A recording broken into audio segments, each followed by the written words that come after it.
So as we start to add more and more stuff inside of our artboard, if I just click this over here so you can see on our layers panel, things will start to kind of get pretty busy over here and pretty hectic if you don't have them grouped up.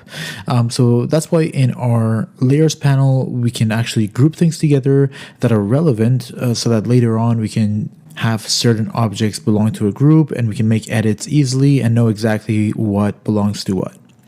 So in this case, it might not make sense to group anything together because really we just kind of experimented with the shapes tools and the text tools. We don't really have any relation between these things.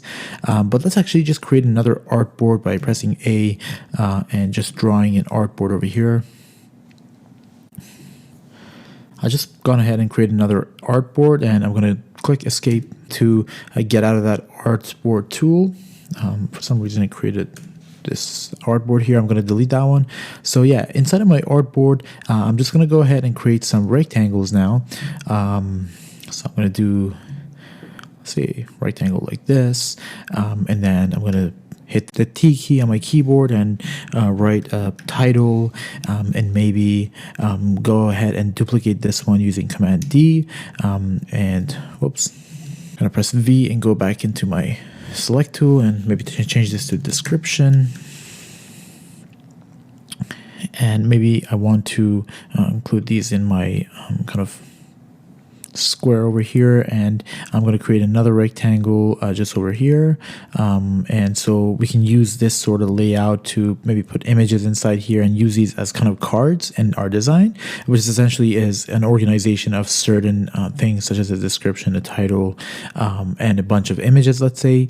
So now these things are kind of relevant or related together. So what we can do is we can go ahead and actually select all of them, and we can make sure on our left layer panel over here we have everything selected. Again, you can also select things from here. We can click the most top object over here, and then also go down to the most bottom object, and while holding shift, if I click, it will go ahead and select everything in between my first and last layer here, or my most top and bottom layer. And then if I go ahead and click Command G or Control G on Windows, it will go ahead and actually place those objects inside of a group. Now, of course, you can also do this by going to Object and clicking Group. So now these objects actually belong to this group one over here. I can see it in my layers. And now if I actually move this right here, this is all moving together because it's part of a group.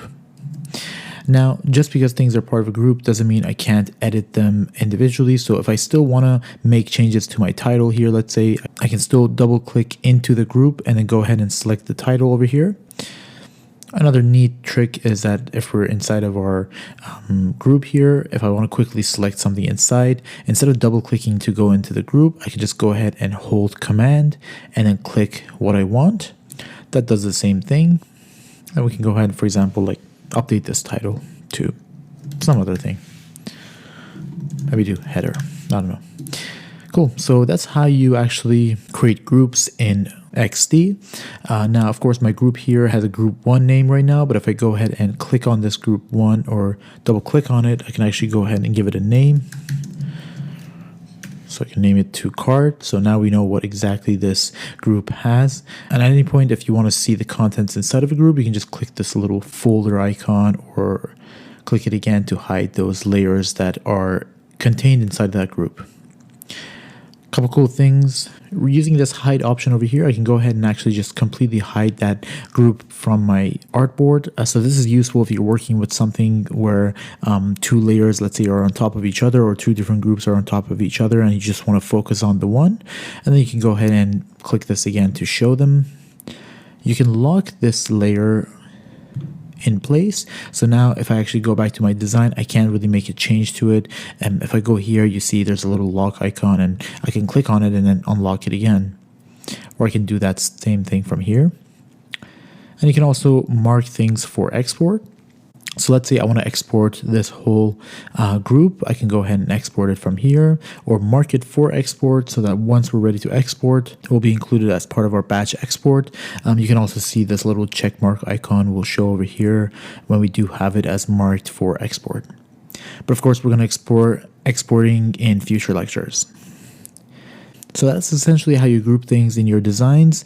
And at any point, if you actually go ahead and hit Shift Command G, you'll go ahead and ungroup the whole group here. And now I see I'm back to my previous layout where I just have my layers without them being in a group. So now if I move things around, they won't have any relation to each other and they won't move together.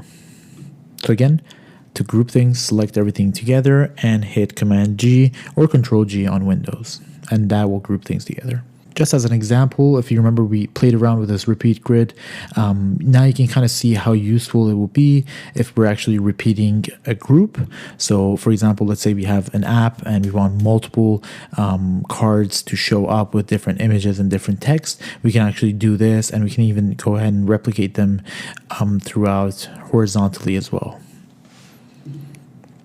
So that's a neat thing that we can do with a repeat grid, and we're definitely going to be using it in our designs. Using Command Z 2 times, I'm just going to undo that and do ungroup grid over here. Just go back to having it as a group.